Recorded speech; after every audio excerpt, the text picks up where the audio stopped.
കണ്ണപുരത്ത് കൊടിമരം പിഴുതുമാറ്റിയതിന്റെ പേരിൽ പോലീസിനെതിരെ ഭീഷണി മുദ്രാവാക്യവുമായി ബി.ജെ.പി. കണ്ണപുരം സി.ഐ. സാബുമോനെതിരെ പോലീസ് സ്റ്റേഷന് മുന്നിലെത്തിയാണ് ബി.ജെ.പി. പ്രവർത്തകർ ഭീഷണി മുഴക്കിയത്.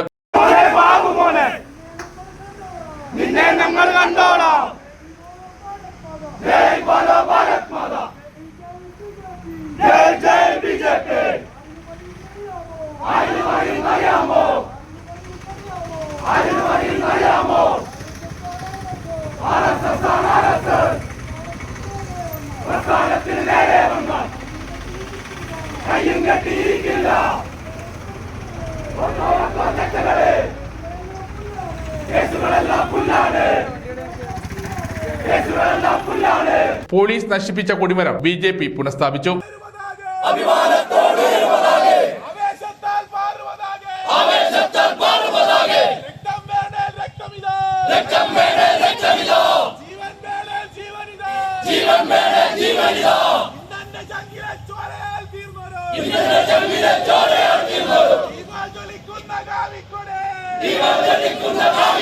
ബി.ജെ.പി. സ്ഥാപക ദിനത്തിന്റെ ഭാഗമായി കണ്ണപുരം ചൈനാക്ലായ് റോഡിൽ നാട്ടിയ കൊടിമരം ഞായറാഴ്ച രാത്രി പോലീസ് നശിപ്പിച്ചിരുന്നു. എന്നാൽ പൊതുസ്ഥലത്ത് കൊടികൾ പാടില്ലെന്ന ഹൈക്കോടതി ഉത്തരവിന്റെ ലംഘനമാണ് ഇതെന്ന് ചൂണ്ടിക്കാട്ടിയായിരുന്നു പോലീസ് നടപടി. അപ്പോൾ തന്നെ ഭവിഷ്യത്ത് നേരിടേണ്ടി വരുമെന്ന് ബി.ജെ.പി. പ്രവർത്തകർ ഭീഷണി മുഴക്കിയിരുന്നു. കൊടിമരം മുറിച്ചു മാറ്റിയ സി.ഐ. സാബുമോനെ കൈകാര്യം ചെയ്യുമെന്ന വിധത്തിൽ ഭീഷണി മുഴക്കി. ബി.ജെ.പിക്ക് നേരെ വന്നാൽ ആ കളി അവസാനത്തെ കളിയാണെന്നാണ് ഭീഷണി. സമഗ്ര ന്യൂസ്, കണ്ണൂർ.